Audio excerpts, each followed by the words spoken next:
আসসালামু আলাইকুম প্রিয় এমপিভুক্ত শিক্ষকবৃন্দ, স্বাগত জানাচ্ছি আজকে আমার ভিডিওতে। আমি আজকে আপনাদেরকে ফেব্রুয়ারি মাসের বেতন প্লাস ঈদ বোনাস নিয়ে কথা বলবো। তার আগে আপনার কাছে আমার একটি ছোট্ট রিকোয়েস্ট, আপনি যদি আমার পরিবারের নতুন সদস্য হয়ে থাকেন তাহলে আমার চ্যানেলটি সাবস্ক্রাইব করে পাশে থাকবেন।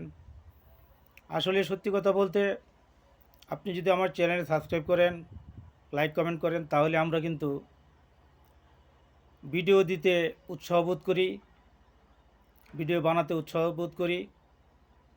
তাই আমার চ্যানেলটি সাবস্ক্রাইব করবেন, যাতে আপডেট তথ্যগুলো সবসময় সবার আগে দিতে পারি এবং আপনি পেতে পারেন।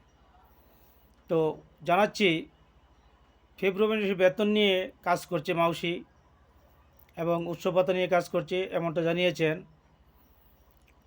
তো আমি মনে করি কাজ করার কিছু নেই, কারণ অলরেডি তারা বেতন দিতেছে, কাজ তো হয়ে গেছে। এখন বেতন ছাড় করলেই পারে। 3.5 লক্ষ শিক্ষক কর্মচারী জানুয়ারি মাসের বেতন দুদিন আগে পেয়েছেন। তো এখনও ফেব্রুয়ারি মাসের বেতন বাকি, ঈদ আসন্ন, রমজান চলছে।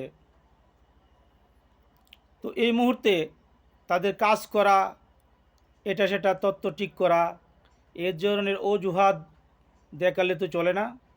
অলরেডি যেহেতু তারা বেতন দিতেছে, সেই হিসাবে তারা ফেব্রুয়ারি মাসের বেতনটা অন্ততপক্ষে 20 তারিখের আগে দিতে পারে, এটা কোনো সমস্যাই না। তাদের সদয় মনোভাব, তাদের বন্ধুসুলভ আচরণ যদি থাকে, তাহলে কিন্তু ফেব্রুয়ারি মাসের বেতন প্লাস ঈদ বোনাসটা কিন্তু 20 তারিখের আগেই তারা দিতে পারে। এটা তাদের ইচ্ছার শক্তি কাজ করলেই পারে।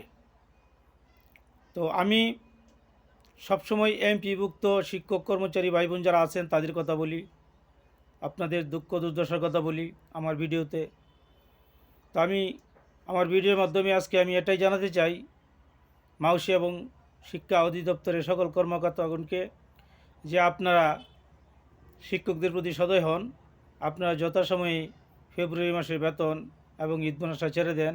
আসলে শিক্ষকরা অনেক কষ্টে দিনানিপাত করতেছে, তাদের কথা একটু ভাবেন। এই ছিল আজকে আমার মাউসির উদ্দেশ্যে এবং এমপিভুক্ত শিক্ষক ভাই বোনদের কিছু কথা।